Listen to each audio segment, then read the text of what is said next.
You're watching Leafs Morning Take with host Nick Alberga and former NHLer Jay Rosehill. The show starts now. Laughton's return to Philadelphia. Here we go. Nick Alberga, Jay Rosehill, the Thursday edition of Leafs Morning Take presented by Bet365. How we doing, Rosie? The Thursday edition. Doing good, man. Doing good. Hard not to be when you're riding a wave like this on this last 7 games for the old pesky Maple Leafs. How you doing? I'm good. It's always a roller coaster covering this team, and I just always get a sense of how this team's doing because I go to the YouTube chat today at the Leafs Nation 401. Producer Vic, yo. So Producer Vic is feeling good. We're talking about trades. We're going to get to a prospective name coming up here, but just the roller coaster of emotions that is covering and being a fan of the Toronto Maple Leafs is unlike any other team, I think, in professional sports. How a month ago, it's like suicide watch. This team's fucking cooked. We're talking about Keaton Verhoff, and now all of a sudden, I dare to say it, people are starting to get that feel and that passion, Rosie. I'm not there just yet. I think this team absolutely buried itself in the first half of the season, but it's hard not to feel positive about the way they played the last little while here. Dude, the way they're playing the last little while is better than they've played in any year previous, if you ask me. It's even when they were winning games back then, like, okay, you know, the big three pop off or something, okay, but there's never been that inspiring, you know, building roofs blowing off the building type of effort because they're running around. How do you want to play? You want to play Florida Panthers? Like, you try to run us out of our barn, just put them on their heels, put their tail between their legs and say, there's the gate, get back on your fucking plane. We don't play that anymore. And I haven't seen that. I have not seen that out of this group. So thrilled about it. A little bit nervous and worried about it. Like, we can't afford to be inconsistent. And like you started off the show with, this is a roller coaster, this team. And we can't afford to have one of those downs and those valleys on the roller coaster because your season will be over. That's the position they have put themselves in with that garbage play that they played the first half. I just don't know where this new attitude and identity came from. I guess it doesn't matter, but I am thrilled because this is what Tree Living wanted when he built this team. Well, it does matter to me because I think it just reminds you that they're capable of being really, really shit, not caring about life or hockey. And is that going to show up in mid-February on a beach in Cancun or, you know, game 3 of the first round of the Stanley Cup playoffs? That's what honestly scares me because we know it's in them to play that way and not give a fuck, unfortunately. Well, we've always wanted to know if this was in them to play this heavy style. True. I mean, it's got to be funner. I know it's funner. Like, what was that building like against Florida there when they were going on that hit parade and guys were like it looked like a playoff game in the first period, in the first game of the first round. I always watch all of them because guys are just running around and it's so fun to watch. And then there's reactions to it and all the rest of it. It's the greatest hockey ever when you watch that stuff. And I mean, I've been thinking the last little while, like, the Leafs suck to watch. It is so boring. Sometimes I'm just like, what? Are you kidding me? It's only halfway through the game in the beginning of the year. Painful to watch. The last 7 games, they've had all kinds of stuff, right? They've had the hitting, the intensity, the FU matches. They've gotten in scrums. They've defended each other. Been a scrap here or there. And then they're scoring highlight reel goals from all across the lineup, shutting down D, big saves, goaltending. Like, it's just awesome to watch. And I think the highlight so far has been that Florida Panthers game that we just finished. So it's in there all right. I just need them to be consistent. Like you said, we know they have the ability to just inexplicably shut it down, but I hope that all of that is out of their system at the beginning of the year. And that's what we're going to see for the rest of it. Yeah, it's a great point. And I was, in fact, watching the sheet with Jeff Merrick the other day, and I forget who the guest was, but they were talking about how boring the Maple Leafs were. And I'm like, my retort to that was like, have you watched this team play since that, you know, watch along on the couch in Zach Phillips' condo in Toronto on December 23rd? I said this yesterday when you were in here. I am fine with the Maple Leafs giving a fuck and, you know, playing with tenacity and desperation and urgency and losing hockey games. Like, to me, it was more so the product that we saw in the first 35 some odd games of the season where I'm like, I couldn't believe my mind. You could tell nobody wanted to be there. Now at least there's purpose on the ice, win or loss here. Yeah, and I mean, It'll take me a long time to forget that Washington Capitals game before Christmas. I mean, wow, that was rock bottom for this organization in the last 10 years, if you ask me. There was some blow it up, it's done, fire the whole brass and all the rest of it. And that's firmly on the shoulders of the players. That was their decision. That was leadership. That was the stars. That was the veterans. That was every guy that put their skates on that night that I couldn't, it was just not even remotely NHL worthy, for that league. Like you should just have enough respect for the league itself and what you thought of it when you were a kid than to play that fucking game. I was disgusted and I was ready to be done with it. But again, like they are the Maple Leafs, Jekyll and Hyde, something changed. Little Christmas break / fire marks of art is the only thing you can actually look at from our point of view that we can see, and it is completely flipped. And now they're playing the sit at the end of, like, I was standing up in my living room on a early January game on what the hell was that, Tuesday night? Like, that's hilarious. But that's what they gave. And yeah, we need more of that. We will see. But yeah, like you say, it is obviously in that room, and there is no excuse not to try to find that every single night. Again, not to harp back to the past and Tuesday night's game, but that was such an impressive effort. And I beg to wonder, is like Brad Marchand losing his touch a bit? Like, I'm curious to get your take on the troll comments again. And again, we run through it. We play it. I mean, we subscribe to everything future Leafs GM Brad Marchand has to say. But man, he didn't even finish that hockey game the other night. If you're going to troll, finish the fucking game, right? Yeah, suck on that, Marshy. I believe what he says for the most part, but he just does it in a way that he just smirks and he knows he's stirring the pot and whatever. Yeah. He's been around long enough. You can't be a rat without understanding the psychology of what makes people tick. And for once, usually has our number. For once he's gonna get hit and he tried to jump out of the way of it and hurt himself. Like, fucking stand in there, bud, and take a hit. How many times has he ran a guy and the guy jumps? Like, sorry, but it didn't hurt my feelings one bit. He doesn't finish that game, and that the Panthers looked like pussycats that night. I mean, we out-Panthered the Florida Panthers. That was their game that we played. They tried to have a little bit of pushback, and there was just nothing there. And I mean, if you can't get inspired as a Maple Leafs fan watching that after the history of these two teams, I don't know what to tell you. But again, that's the formula right there. That's how this team was built to look. Speaking of inspiring, do we see another reunion with Luke Schenn 3.0? We know he's in a contract here with the Winnipeg Jets. I'm announcing that team finished. They're cooked. They're done. They're not making the Stanley Cup playoffs. They're going to be sellers. Schenn's a UFA to be. Do you like the fit, potentially 3.0 here with the Maple Leafs, Rosie? Well, I'm pretty biased with him being a buddy of mine, but a defenseman that can just move the puck and shut it down and be in position for not a ton. Depends what you have to give for him, right? Like, what are they going to ask? You can't imagine it's going to be the highest thing in the world. Like you said, they're in a disaster zone. He's going to be moving on, I'm sure, unless they want to keep him. It's hard to say, but let's just say you don't have to give up the world or anything much and just plunk Luke Schenn in right now with these injuries and Tanev gone. I think it's a move that could make sense for sure, but I don't think it's just Luke Schenn. I think there's a lot of bodies, a lot of names, guys that can play on the back end. But Luke's a right-handed shot who's been here before. You know that the market doesn't scare him. He elevates Morgan Rielly. They keep trying to find people to play with Morgan Rielly. Well, it's proven that Luke Schenn can play with Morgan Rielly, and it'll be interesting coming down the barrel here what this team wants to do, who they're targeting, what their plan is, where they're sitting in the standings.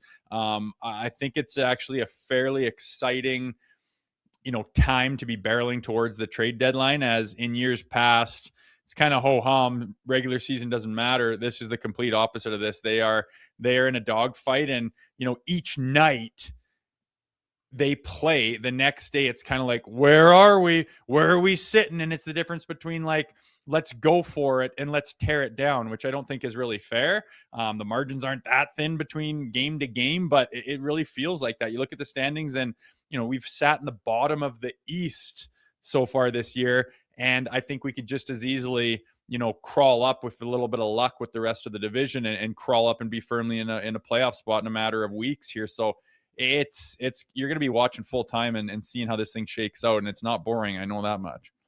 You're right, and you're excited. I'm nervous because, again, this team has been in a precarious position for months now, and I just don't want them to make bad decisions. I mean, on Schenn, for me, it's got to be like the right fit, the right price, the right time.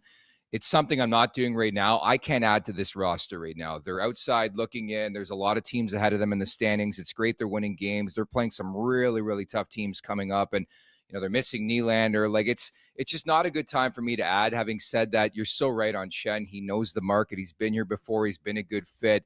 I think he's an upgrade first and foremost on Phil Myers. I think it almost becomes redundant if like a Schenn comes in with like a Simone Benoit.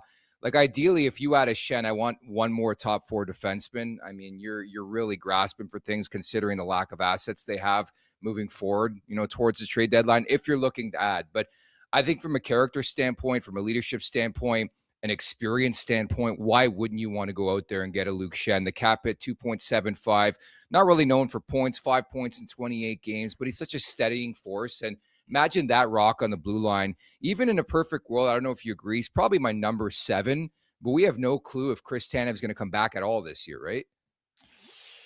Yeah, it's going to be interesting. And I just don't see a world where you get Luke Schenn and a top 2 defenseman. I mean, how is that going to happen? I wonder where their focus is, but at the same time, I just wonder what Winnipeg would want. Like, say you throw Calle Yarncroke into the mix, does that even do anything? Like, no. where's their head at, and what do they want? Interesting to see, man. I do know that Tree Living works the phones. He's not going to leave any stone unturned, and he is going to exercise any avenue and any possibility, which I can't say I don't like. I don't like a guy that just says, "I know what I got. Close the door. Leave the phone off the hook. We're doing this." A guy that's exercising all options, and he's got his ear to the ground, listening to everything that goes on. I'm all about that. I'm honestly not good at like, this is what you could trade for that. Every time someone comes up with a proposal, I'm like, my God, I've never even thought of that, but I do know that their cupboards are empty as hell in Toronto. They don't have higher round, enticing round picks. They don't have prospects. The ones we have, I don't think we want to move off of. And I think they're still in a pattern of like, what is going to happen this year? Do you make a move and get rid of a prospect or a pick if you're going to miss the playoffs here? I mean, if they can't play the way they've been playing the last 7 games and they lose 3 in a row, the season's fucking over. Like, sorry to tell you, that's what's going on right now. That's the reality of how they've played the beginning half of this season. So I think it's still holding pattern time to figure out where they're going to be. Meantime, Rosie, I just wanted to commemorate an all-time great who passed away yesterday at the age of 94, Glenn Hall, a.k.a. Mr. Goalie. What a nickname. But, man, the one thing that sticks out, aside from the 2 Stanley Cups, 1 Conn Smythe, 3 Vezinas, a Calder, he made 502 consecutive starts. We cover a team where a goalie can't make 3 consecutive starts. Like, just think about it. I know it's a different era of analytics and science, but it really made me like laugh because I'm like, 502 consecutive starts, man. Think about that. Can't make 3. Here's 502. Not like 62. 5. It's insane. And I know some people up north of me who are actually good family friends with the Hall family, speak very highly of them. And yeah, to lose a legend is rough, no doubt about it. It's fun actually to go back and look at their DB and what did they do and what years were they playing. It's unfortunate it has to happen under these circumstances, but on the bright side, this is one of those times where this is like a celebration of life rather than a mourning. The man was 94 years old.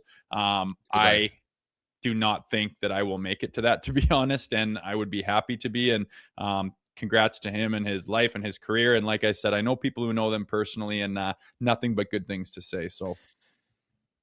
Very well said. Our Super Chat charity partner is Sick Kids. Want to make sure that your question or comment gets on the show. Hit us up with a Super Chat. Proceeds from our Super Chat will go to Sick Kids, ranked the #1 research-intensive children's hospital in Canada and 3rd in the world. So first and foremost, don't forget to check out the Leafs Nation After Dark with Zach Phillips tonight, directly following this game against Philadelphia. Speaking of Philadelphia, this is a cool little Parallel here on the show, both you and today's guest played with Scott Laughton, who is the man of the night tonight in Philadelphia. Carlo Colaiacovo of TSN is going to drop by here in about 15 minutes. Carlo Colaiacovo, that's fun to say. I know, that'll be good. It'll be exciting for Scooty Lutz. I am sure of it. I didn't really realize Carlo played with him, though, but yeah, I think that we are now seeing what Scott Laughton is capable of and why they traded for him and what people are talking about. And I know him. I talked to him in the middle of everything last year, and he can not overthink things, but he cares a lot and is concerned about a lot of things that I think some players have the luxury and the gift of not even considering. And he's not one of those guys. He thinks and cares about things. And coming back to Toronto was a big deal for him. He was very excited. He wanted to make an impact right away. And sometimes you can care too much and try too hard. I don't think he got off to the best start last season. And I think we said on this show, just wait. You will wait, market. You will see what this guy's about. And I think you're seeing it now. What did he play, like 14 minutes the other night? I thought he played like 19. It seemed like he was everywhere. He was all over the ice. He was making an impact.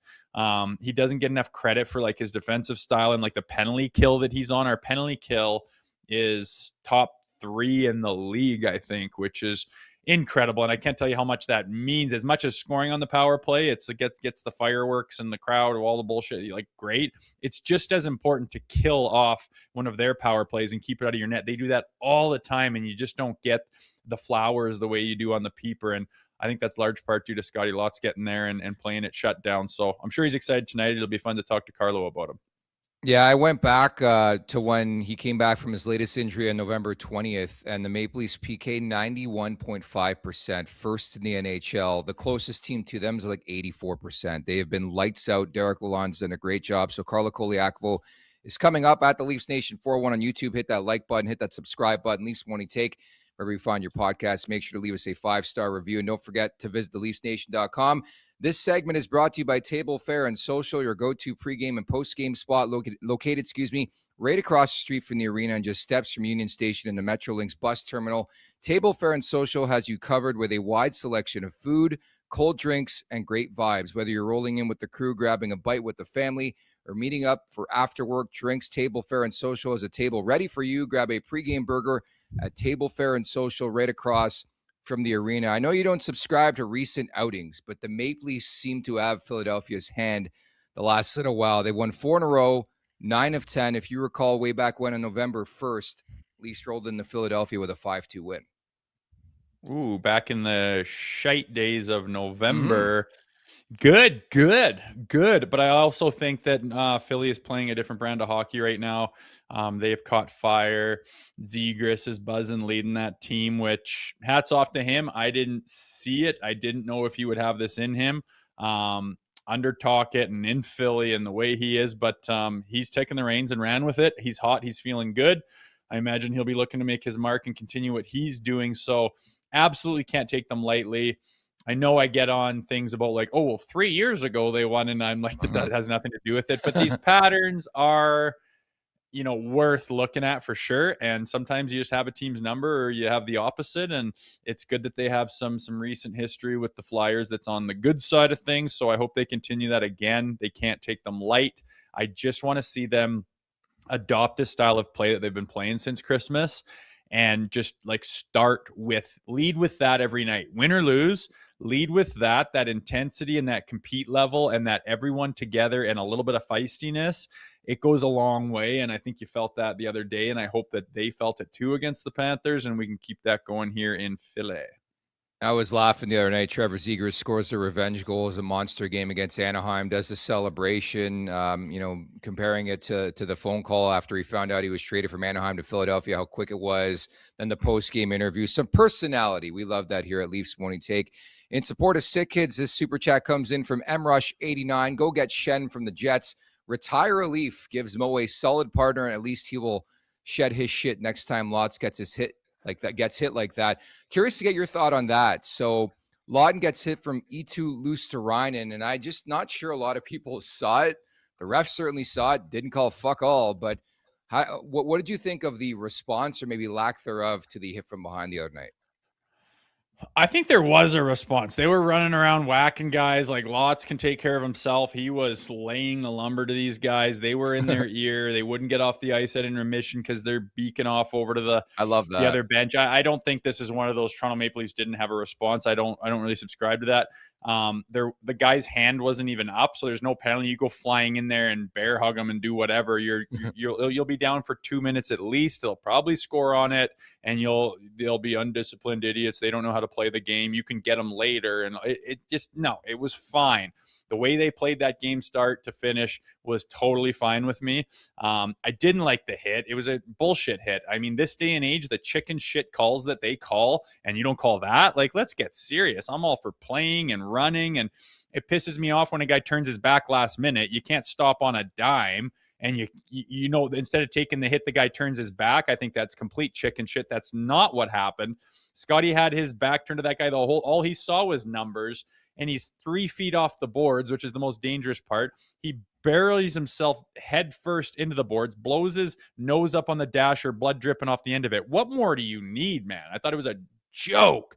And the refs have no excuse. Sometimes you're like blocked by it, or someone skated right in front of you in the blink of an standing there watching him get absolutely fucking buried head first into the boards. A complete piss off. And I'm not like the Leafs homer to the point where the Leafs get screwed every time and there's a conspiracy in the head office of the NHL. I'm not that guy, but it's pretty hard when you know that the Florida Panthers, it's only halfway through the season, they've had 52 more power play opportunities. Why? Give me a fucking break. And, you know, like, going back to the Morgan Rielly incident and, you know, the suspensions and disciplinary action they've had in the past, it's always on the high end of things. I think it's because there's a lot of coverage and a lot of eyeballs and a lot of people waiting, and they don't want to get it wrong, and they want to send a message, and they use the Leafs as that outlet all the time. But to miss that call and have nothing said about it, I can't help but wonder if that was a Leaf burying, take your pick, on the Florida Panthers. There'd be a hell of a lot more noise made from it, from all the factions that matter, referees, NHL, player safety, all that shit. It was disappointing for sure. And that straight up shouldn't happen, but I don't know. Fans are used to it in this market, I think. And I don't think there's a conspiracy, but I do think that they get the short end of the stick more often than not. Yeah, my mentions the other night on Twitter were a tire fire. I had Panthers fans after me. I had Panthers media members in my DMs and after me regarding the tweet about the 52 extra penalties, the power plays. Like, I'm like, dude, any way you slice it, because he's telling me how the Panthers have been shorthanded the most in the NHL. I'm like, anywhere you slice it, that's too much of a discrepancy. Like, I don't give a fuck about the stat you try to throw at me. 52 more power plays. It's not like it's 12. It's 52, you know? Yeah, that's insane. It doesn't matter how you play, how much ozone time you play, how hard you work, how much puck possession you have. That's all. Throw that out the window. It's 52 power plays in 41 games. Give me a break, man. That is lopsided as hell. How you get the benefit of the doubt, I don't know. Human psychology, just the way again, even with every time I try to bend it and spin it in a way that makes a little bit more sense, it's like the ref was standing right there watching him get buried face first, the worst possible time, numbers the whole time, finished and followed through, neck first. I mean, fucking, why do you not hit guys from behind? Well, you'll paralyze someone against the fucking boards. Yep. No, head first, face on the dasher, blood dripping off it. Don't even put your hand up for 2 minutes. Like, that's a joke, and it's completely missed, and I don't know what leg they have to stand on to justify it. But at the end of the day, it's a cut on the nose, and you move on. It's just annoying to see, and I can't help but starting to lean towards the people that are like, the Leafs do get fucked. I've always been like, settle down. But patterns like that, along with the power play discrepancy, it's kind of hard to ignore. Textbook. And again, my rebuttal to the Panthers fans, I'm like, looking forward to Thursday. We'll see if Marchand plays. But go back last week, a blatant elbow to the chops of Mike Matheson, and nothing to see here. No suspension coming. Like, Brad Marchand does not deserve any benefit of the doubt anymore. Like, I love him. He's the most loved and hated player in the league. It's kind of funny. Like, you would love to have him on your team. You hate to play against him, hate to watch against him. But I don't know how that guy specifically gets away with the elbow the way he did last week. But it just seems like the entire Panthers team, he fits in there because they all get away with shit on a nightly basis like that. Yeah, it's funny the evolution of Brad Marchand. Like when he was younger and licking people's face. I mean, so easy to hate, but at this point in time, look at this. Having look at the this success that he has, doink. That's so nothing to see here, man. And it seems like they bitch the loudest when something happens. Like if you're the bully and someone gets you on one play, like just shut up and eat it. But no, with Brad Marchand, I mean, the success he's had, the longevity, being able to perform at this level at his age, I think even the most hateful, spiteful fan out there of Brad Marchand, you can't help tip your cap and say, man, I don't love you when you're playing against my team, but I sure do respect you. I just can't stand that they can take liberties on other teams and get away with it. The Maple Leafs, like, man, there's like one response and it's like, okay, this guy's getting 10 in a game, it feels differently. That's all I'm saying. Before we get to Coco, what would you think of that little dance the other night, Domi and Ekblad? Like, would you consider that a fight? Well, not really. I mean, a big size discrepancy, and when you don't square off, you can get tangled up and tied up pretty good. Domi's wrapped right around. When you're holding onto the name bar, it's not really going to be that exciting of a scrap. But I mean, Ekblad just hates the guy based on what's happened in the past when Domi was with the Montreal Canadiens, and all Domi did was finish his check on the guy. He just turns right to him and drops him. So some bad blood in there. I love it. I love it when guys get pissed off and remember stuff from the past, especially when it goes back like 5 or 6 years. And like I said, size discrepancy there. Domi doesn't care. He's got that dog in him. And I want to see more of this. You don't have to fight, but I want to see Domi play way more physical, way more of an agitator, chirp the bench, run guys, you, goad them into taking penalties. Like, I want to see more of that out of Domi. We could use that. You need it in the playoffs. Teams that win have that in spades, and he's got it in him for sure. And when he's not doing much out there, which has been parts of this season, I need him doing that shit a lot more.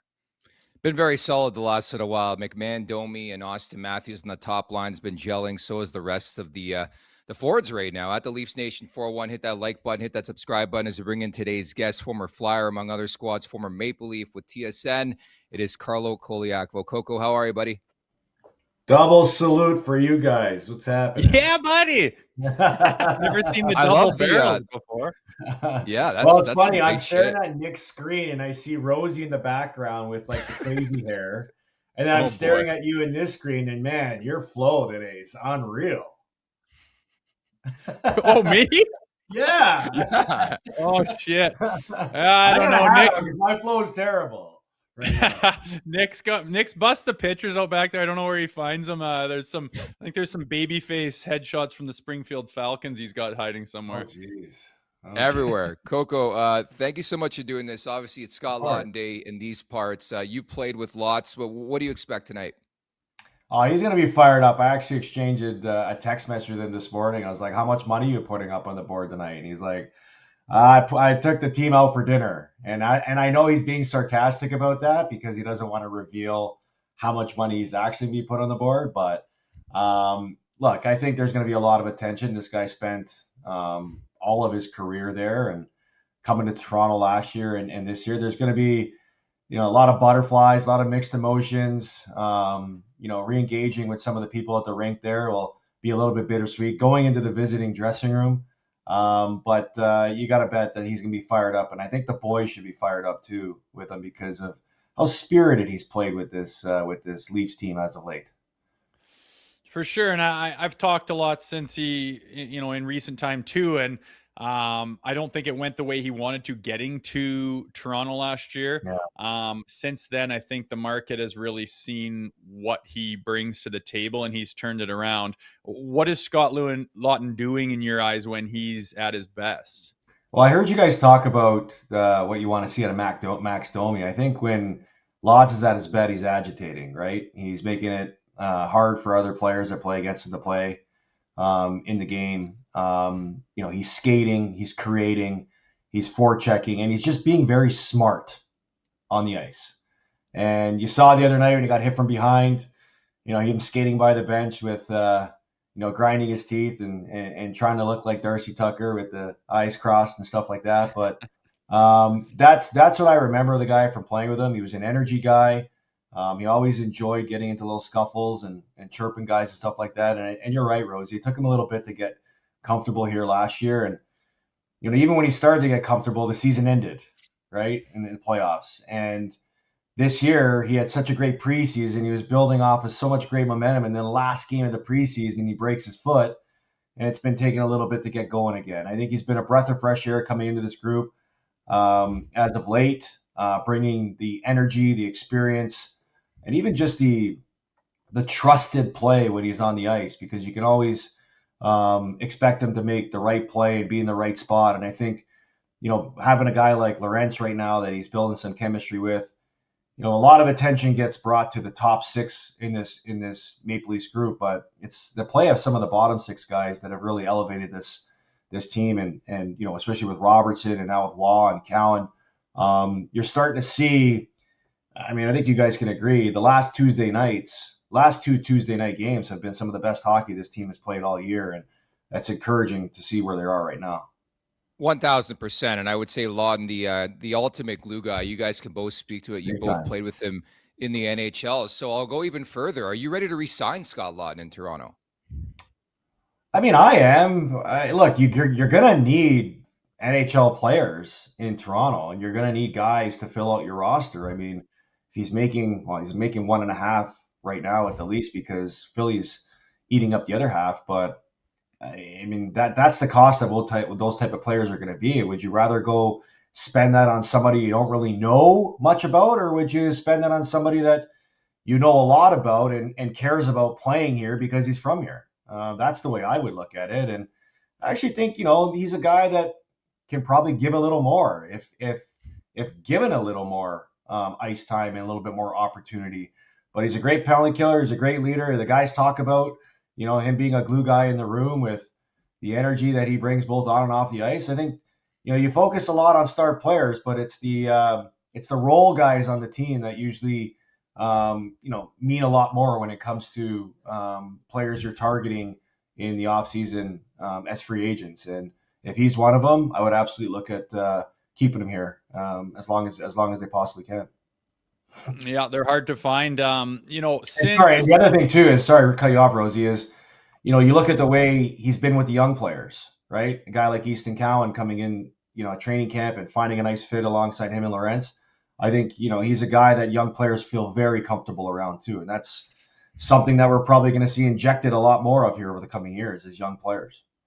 Mm-hmm. Go ahead, Rosie. And no worries. This whole team, since the Christmas break, which coincided with the firing of Marc Savard, it looks like a completely different team. And I would argue the last 7 games, they've been playing more inspiring hockey than they have in years. And it's a compete level that's through the roof. Everyone buys in. They're standing up for each other. They're banging and crashing and doing what it takes to have success, let's be honest, in the playoffs, even though they aren't even in a playoff spot. What do you attribute this complete turnaround to, and is it sustainable? Well, 2 things that I look at. One, anytime somebody gets fired or traded, it gets the attention of people in the room. And they weren't going to fire the head coach, so they had to do something. And with the power play being as bad as it was Marc Savard that was the culprit here. And you've been in locker rooms, Rosie. Like when things aren't going bad, you can sense around you that people are talking, whether it's making a trade, whether it's, guys in and out of the lineup, who's in or who out, whether it's, making a coaching change. When you're constantly showing up to the rink and expecting something like that to happen, there's a tentativeness that players play with. Then when something happens and it gets people attention, something goes off. And you can look at Buffalo as another great example, right? How much longer was that team going to listen to everybody talking about how, they're an easy team to make fun of because all the losing that they have, or that's been going on, the coaches, the GM. Well, they fire the GM. The GM comes in, puts everybody on notice, and look at the run that they've gone on. So that's one thing that has definitely attributed to this Maple Leafs' recent surge is something happened. It got the attention of the team, and they've started to pick up because now it's on the players. The other thing, too, is as bad as things were going into that final game, that next-gen game right before the break, they played the Pittsburgh Penguins.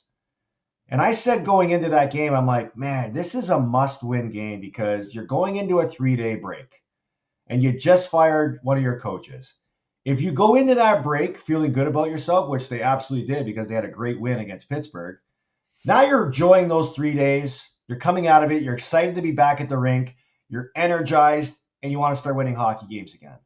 If they would have lost that game, think of how much different the feeling of the group could have been, right? And so I think those two things coincided with each other. I think those two things are a big reason why the Maple Leafs are playing a lot better than they are, because you guys all know winning cures everything, right? If you can find a way to win hockey games, it's going to make everything that people say a lot more positive and everything around you feel a lot better.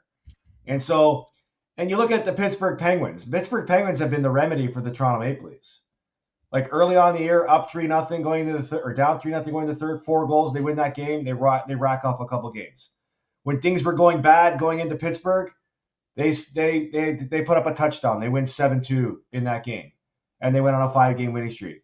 Now they play Pittsburgh before the break, and they've racked off a good stretch here of games. So between all three, they found some sort of remedy that's working right now, and it's been fun to watch. It's been fun to watch this team play hard and compete. Finally. Yeah, thank you, Dubas, is my rebuttal to that. And I think to your point, the Leafs have owned Pennsylvania. Like we talked about it earlier, man. They've won 4 in a row, 9 of 10 overall against Philadelphia. Yeah. How do you protect against a letdown game? I know the Flyers, I mean, there's the potential for a letdown game for them after the Zegras Bowl the other night. But from the Maple Leafs perspective, what is the key to winning this game tonight, you think? Well, can this team really afford a letdown game? I mean, no. It's like they put themselves in a position where, you know, they didn't bank many points early on in the season to put themselves in a position to take a night off. I mean, you look at the schedule, they're playing every other night from now until the rest of the month with one back-to-back mixed in there. So it's easier to say that, yeah, there could be a letdown game, but I mean, the coach has to keep this team engaged and keep them focused. And even in the 2 games that they lost, they should have won both those games. They grinded out a point. I think when you're playing this good and you're seeing the reasons why you're playing that good, where you're getting good goaltending, you're winning with guys that aren't in the lineup like Nylander and McCabe and Tanev, you're understanding that there's a certain way to play to have success. And sometimes that's easier to live with because you just show up to the rink and instead of thinking on how you need to play, you just know how to play. And right now, I think that's the feeling that the Maple Leafs are going through right now. And to touch on Auston Matthews, he's been vintage Auston Matthews, firing on all cylinders, all sides of the pucks, as dynamic as we've seen in a while. And it's so refreshing. I think unanimously everyone was thinking he's probably injured at the beginning of the season as he's been playing as a shell of himself. But are you starting to rethink that as he's turned it on so fast and so abruptly? And as you mentioned, before with the team itself, feeling the tension and just the shitty vibes about everything that was going on. There's a little change, a little Christmas break, you fire a coach and away you go. What's your take on this turnaround with Auston Matthews? Well, Rosie, I'll be honest with you, man. I hated the whole narrative that people created around Auston Matthews. Well, if he's struggling, something's got to be bothering him. Well, why did something have to be bothering him? He clearly never wanted to admit to it. So if he's not going to admit to something bothering him, you got to expect that he's 100% healthy and that he should be living up to his standard. I mean, when you put your equipment on, you're 100% when you play, unless it's clearly known you're dealing with something. So, Look, I think part of you can even add Auston Matthews' recent stretch here of success to the power play playing better, right? You made a change in the power play. The power play looks better. The power play is scoring goals. He's scored some of those goals. You have a good power play. It could it's contagious. It could breed confidence for the rest of the group. And I think with the power play having success, knowing that when you get one, you feel good about scoring, or even if you're not good about scoring, they're creating chances too, which has been fun to watch. And I think the two guys that he's playing with right now, I mean, it's been a mix. It's been a revolving door of who he's playing with and who he's not playing with. And he's found some comfort playing with a guy like Max Domi and a guy like Bobby McMahon who get the puck to him, right? I mean, all this time of playing with Nylander likes to do a lot on his own too, which is why that hasn't worked a lot in the past. So there's a lot that factors into it, but I think the most important thing is that he's feeling comfortable with his shot right now, and it's finding the back of the net. Yeah, 1,000%. And Coco, I got to ask you, who do you have more faith in?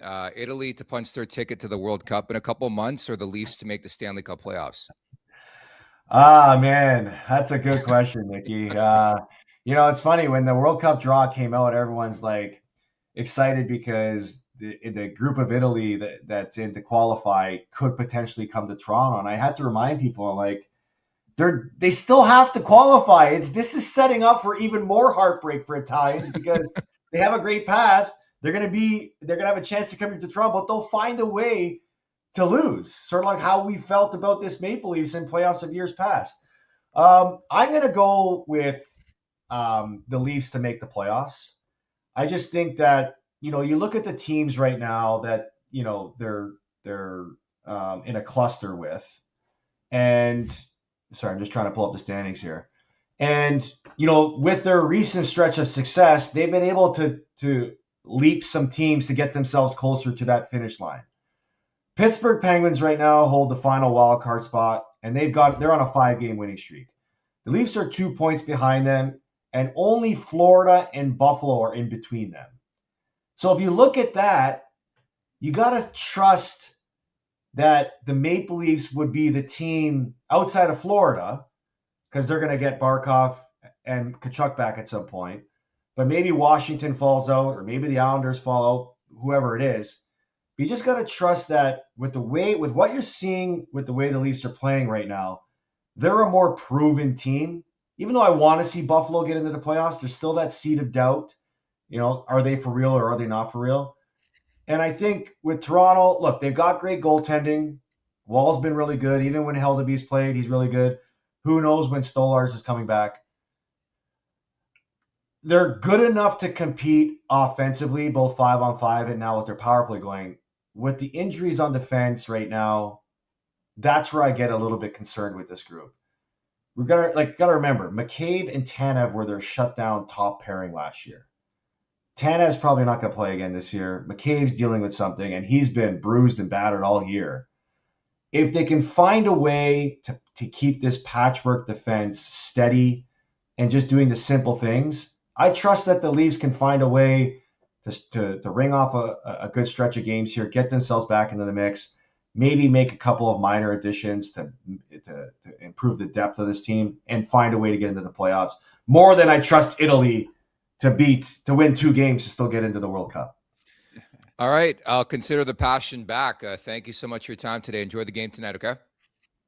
Anytime, boys. Thanks for having me. Take care. That's Carlo Colaiacovo of TSN. And it's interesting, I think, from the Leafs perspective, is like how much ground can you make up at the Leafs Nation 401. Hit that like button, hit that subscribe button. By the way, some lineup news. Where in the fuck's Willie Nylander? Day-to-day now to 6 straight, not playing. They're 3-0-2 in 5 games. So maybe he's just resting. Maybe he's just chilling. And as I suspected, it looks like it's going to be Dennis Hildeby that gets the call tonight in Philly. I like it. Makes sense. I don't think enough has been made. They haven't had the luxury to make enough about this kid. The unknown, we didn't know how good he was, if he could handle the spotlight, the market, the NHL in general. He's been phenomenal. And to be 6'7", have the position, be able to move and be in position, I think he's looked great. I think he's every bit as good as Stolarz was before he went away. He's been every bit as good as Woll has been. He's right there. And I mean, I'm assuming that Stolarz can get back to form when he's healthy. We will have 3 capable, maybe even premier goaltenders, if that in fact happens, which I don't think anyone had on their radar. So I think that's great. I want him to continue to play, get experience, get his feet under him, and continue to go down his NHL journey, as it's very likely he could be a big part of the Maple Leafs future. So I like that for sure. And I can't remember what else you said. Yeah, lineup wise, fuck. Yeah. Let's just go same lineup, man. You're gonna play like that. Sure. I mean, there's even buzz around the market of like, do you need Willie Nylander? And I don't want to start, bringing another guy to town, but as they start to creep towards the deadline, wondering what direction this team needs to go, you can't help but notice that they're capable of playing the way they need to play to have playoff success if they can get into the playoffs. Listen, the first half of the season, and it's inexplicable. I don't know why. There's no rhyme or reason for it. It's embarrassing. It's pathetic, but it happened and it's over.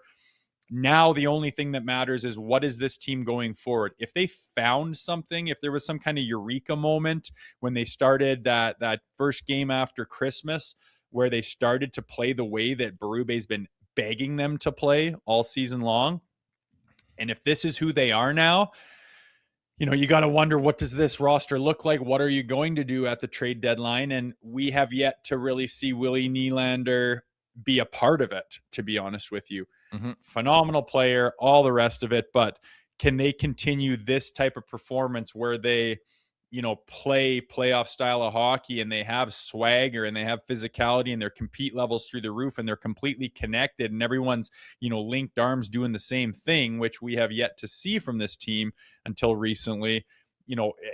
Can Willie buy into that and be a big part of that? Or is he going to be on Willie's page and is he going to disrupt it? I guess is the question. I think it's a fair question because Willie is a on his own page kind of guy. Look at every single thing about him. He's wearing a fucking wife beater in Scotiabank Arena on national TV in the press box. Like he beats to his own drum. So it's yet to be seen if he wants to buy into what they've been doing the last 7 games here.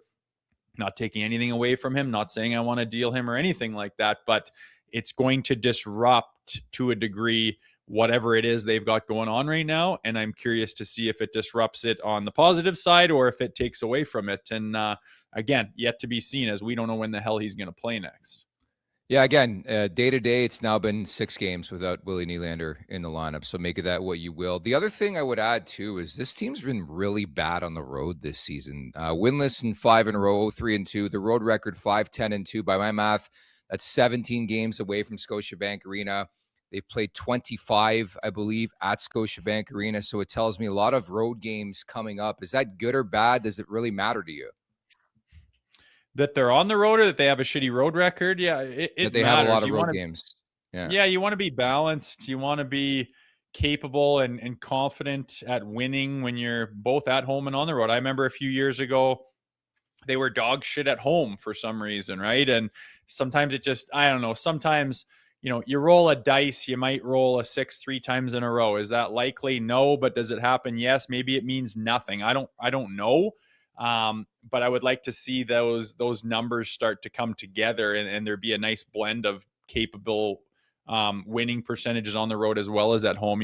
The fact that they haven't won a lot on the road tells me that they're pretty decent at home, and they are. But again, that's not the kind of shit they are talking about. That's not the shit they're worried about. That's not the kind of stuff that I even think they're aware of. They're worried about themselves, how they prepare, how they start games, how they react to the way the game is going. If they take care of business, they can take care of anybody. I'm sure that's the narrative in that room right now, and nothing changes here going into Philly as far as I'm concerned. It's funny for me, like there was a big narrative spin, or at least there was trying to be like a narrative takeover in the first half that, the injuries, they're losing because of the injuries. Remember that? And now it's like they're winning despite being so dinged up. So I don't subscribe to that. I think teams find a way to get the job done. We've noticed that a lot, even the other night to beat the Florida Panthers. Granted, the Panthers are severely banged up right now, but they took advantage. No McCabe, no Tanev, still put forth probably the most consistent, complete effort of the season, took it to the Panthers. So for me, it's pretty simple. Looking at this game against Philadelphia, Rick Tocchet's team's going to be engaged. Craig Berube's a former Flyer. Like I'm looking for more engagement from this team. Just continue to do your thing and play your game, and I think you'll have success. I think talent alone, aside from the fact that Nylander's not playing, I think the Leafs have more talent than Philadelphia, more experience. They've been in games like this before, better defensively. So I expect the Leafs to win this game. They should, and they better win this game. They could and they should, 100%. They should be a better team than the Philadelphia Flyers right now. I think that they are. I've always thought that. They absolutely have not proven that on a night-to-night basis. But as, again, recency bias or whatever's going on here the last 6-7 games, it's a lot of the right stuff. So I'm fully expecting them to have that and to understand what that feels like. It's not one of those the goalie crapped the bed in front of us. The other team didn't show up to play. We got a couple lucky goals. Auston Matthews had a hat trick and an apple. Like you just won on his back. It's not any of that. This is a 100% together team buy-in, chemistry, full jam, everyone on the same page type of performances that have gotten them the points that they've gotten in the last 7 games. And I'm hoping that it's something that they can like understand and grasp and get a hold of and access again. And if they do, I don't think they'll have trouble with the Philadelphia Flyers. The problem is, being consistent and being able to find that night in and night out, as the Flyers are playing good too. And they've been playing a lot of good hockey and they got some dogs, as you mentioned. There's no easy task in the NHL, but you keep doing what you've been doing, and the Leafs should be on the right side of this one. It's time now for the last call, brought to you by Bet365. Whatever your bet is, it's never ordinary at Bet365. Download the app and get it in the game. Use code NATION. That's NATION, NATION. Must be 19 or older, Ontario only. Please play responsibly.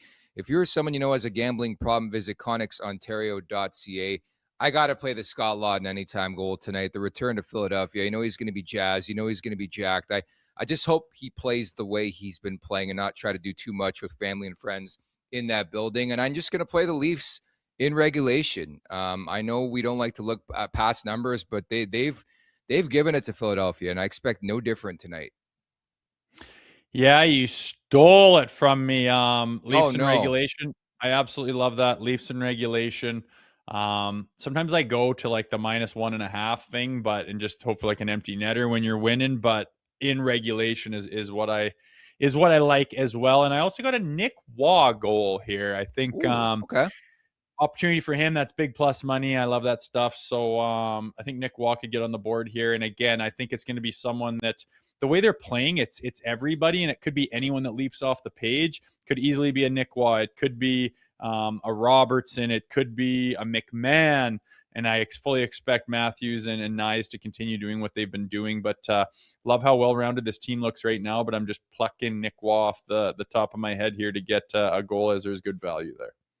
Using that frame and, again, making me look smart, because this is the Nick Waugh I was promoting when they acquired him from Vegas in that sign and trade with Mitch Marner. He's using his size, and just his cycle game is unbelievable. That third line in general has been really, really strong the last 7 or 8 games here. Lexi writes in 3-1 Leafs, AC Parker 13, McMahon anytime goal. Spike's got a Matthews anytime goal. Official Nickel City Grunge is a 4-3 OT victory for the Maple Leafs. Tammy, 5-2 Leafs. So, the passion's back, man, in the chat at least. Tammy thinks they're going to be hot out there, baby. I like it. And I mean, full reason to think so. The way they've been playing, again, they haven't been tiptoeing around and getting lucky bounces. They have been playing the right way. I honestly, last year when they won the Atlantic Division, they never played like this at all. They really didn't. They never had this jam, this FU, this pissed off, this togetherness that I'm seeing right now. Again, I'm not guaranteeing it's going to last the rest of the 40 games or whatever is left. But from what I see right now, and if they bring that to the table again, I think they got a great chance.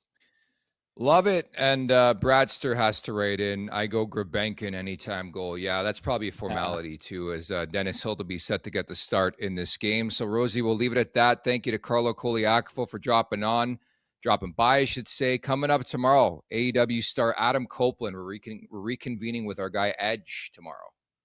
Yeah, baby. Yeah, I imagine he'll be excited about what he's seeing so far, and can pick his brain a little bit about what the woes at the beginning of the season were, what he thinks about Matthews, all the regular questions that's going on around the market right now. But excited for that, as he is he's a legend in the WWE, and he is I guess I shouldn't say that, but he is also a Leafs maniac, as you can tell by his man cave. So I didn't know he was coming on, to be honest. It's the first time I heard. Excited for that. Yeah. WWE Hall of Famer, of course, now with All Elite Wrestling. I believe he goes by All Cope. Elite. He was Edge in WWE, if you're not keeping track of wrestling the way I do. But at the Leafs Nation 401, hit that like button, hit that subscribe button. Don't forget to check out the Leafs Nation After Dark tonight with Zach Phillips. Make sure if you listen in podcast form, leave us a 5-star review. Just search Leafs Morning Take. You'll find us. And don't forget on your way out, visit theleafsnation.com. Thank you to producer Vic. For Jay Rosehill, I'm Nick Alberga. We'll talk tomorrow. Take care, everybody. Make sure to check out more of our content right here on the Leafs Nation YouTube page. We got long-form interviews, we got clips, we got epic rants by Jay Rosehill. We simply have it all. And don't forget, you can find out much more at theleafsnation.com. Thanks so much for watching.